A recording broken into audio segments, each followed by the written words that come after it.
Non è che si possa trascurare il fatto che c'è una legge della Regione Campania oggetto di analisi da parte della Corte Costituzionale. Capiremo, immagino entro aprile, cosa dirà la Corte Costituzionale, perché se ci dovesse riservare sorprese si riaprono nuovamente tutti i ragionamenti. C'è una data che va segnata ed è quella del 9 aprile, quando davanti alla Consulta si terrà l'udienza sulla legge regionale campana impugnata dal governo, che consente a Vincenzo De Luca di riproporsi oltre il limite dei 2 mandati fissati dalla norma nazionale. Questione dirimente anche per il Veneto. Lo stesso Zaia fa intendere come l'esito non sia affatto scontato, così del resto riportano anche ambienti romani. Quindi soltanto dopo questa sentenza si muoveranno tutte le pedine? Ma questo è un lavoro delle segreterie, cioè cercheremo di capire cosa accadrà. Segreterie che sono ovviamente in fermento. Lo stesso Luca De Carlo, numero 1 dei meloniani in Veneto, sabato a Mogliano aveva parlato di un nome per la presidenza del Veneto tra aprile e maggio, imprimendo un'accelerazione nel centrodestra,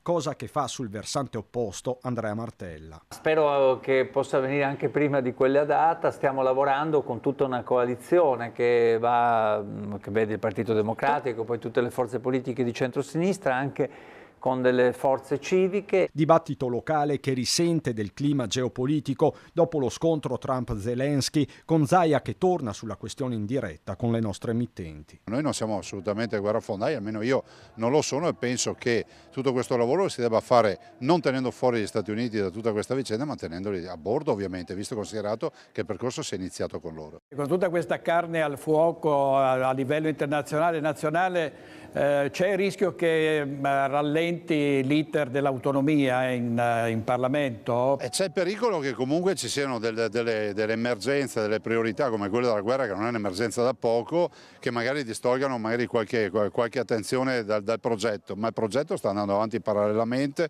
con tavoli dedicati con il ministro Calderoli, e quindi si va avanti anche su quel fronte. Non è che diciamo si riesce a fare solo una roba alla volta, possiamo fare anche 2, 3, 4 contemporaneamente.